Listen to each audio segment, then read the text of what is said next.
வணக்கம்.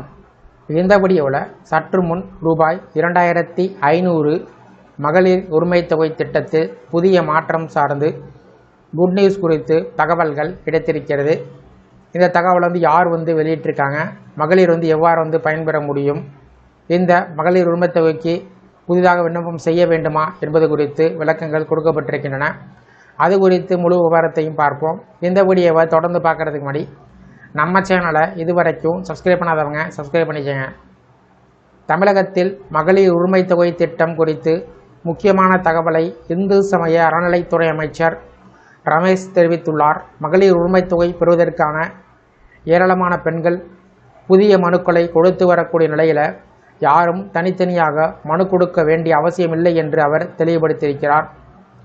தற்போது கிடைத்துள்ள அனைத்து மனுக்களும் அரசுடைய பரிசீலனையில் இருப்பதாகவும், தேர்தல் அறிக்கையில் கொடுக்கப்பட்ட வாக்குறுதியின்படி மாதந்தோறும் 2500 ரூபாய் வழங்கும் திட்டம் விரைவில் நடைமுறைக்கு வரும் என்றும் கூறியிருக்கிறார்.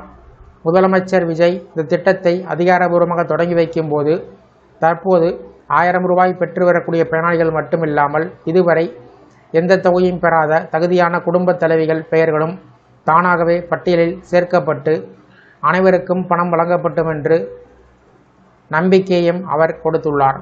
திருச்சியில் நடைபெற்ற மக்கள் குறைதீர்ப்பு கூட்டத்தில் பொதுமக்களிடமிருந்து மனுக்களை பெற்றுக்கொண்ட அமைச்சர் ரமேஷ், ஒரு மனு கொடுத்தவுடன் உடனடியாக தீர்வு வழங்க முடியாது என்றாலும் ஒவ்வொரு மனுவும் கவனமாக ஆய்வு செய்யப்பட்டு உரிய நடவடிக்கை எடுக்கப்படும் என்று தெரிவித்தார்.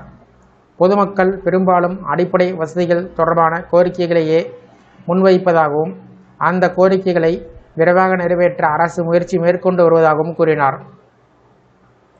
கடந்த ஆட்சியில் மக்களை நேரில் சந்திக்கும் நடைமுறை குறைவாக இருந்ததாக விமர்சனம் செய்த அவர், தற்போதைய அரசு மக்களை நேரடியாக சந்தித்து அவர்களின் குறைகளை கேட்டு தீர்வு காணும் பணியில் ஈடுபட்டு வருவதாக தெரிவித்தார்.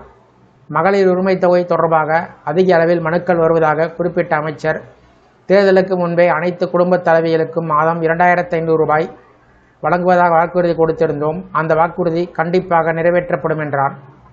எனவே பெண்கள் அலுவலகங்களுக்கு வரிசையில் நின்று மனு கொடுத்து நேரத்தை வீணடிக்க வேண்டாம் என்றும் வீட்டு வேலைகளை கவனித்துக் கொள்ளலாம் என்றும் கேட்டுக்கொண்டார்.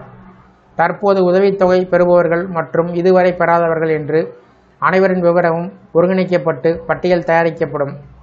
முதல்வர் அதிகாரப்பூர்வ அறிவிப்பை வெளியிடும் போது தகுதியான அனைவரின் கணக்குகளையும் தொகை தானாகவே வர வைக்கப்படும் என்றும் அவர் உறுதியளித்தார். மேலும் மாநில பட்ஜெட் இன்னும் தாக்கல் செய்யப்படவில்லை என்றும் விரைவில் தாக்கல் செய்யப்படும் பட்ஜெட்டில் 2500 ரூபாய் மகளிர் உரிமை தொகை திட்டம் குறித்து முக்கிய அறிவிப்பு வெளிவரும் என்றும் எதிர்பார்ப்பையும் அமைச்சர் தெளிவுபடுத்தியிருக்கிறார்.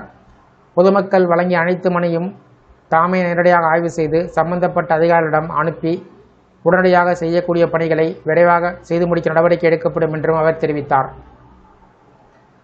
மொத்தத்தில் மகளிர் உரிமை தொகை திட்டம் தொடர்ந்து செயல்படும் என்றும் 2500 ரூபாய் வழங்கும் புதிய திட்டம் தொடங்கப்பட்டவுடன் தகுதியான எந்த பெண்களும் விடுபட மாட்டார்கள் என்றும் தனியாக மனு கொடுக்க வேண்டிய அவசியமில்லை என்றும் அமைச்சர் ரமேஷ் மீண்டும் உறுதிப்படுத்தியிருக்கிறார்.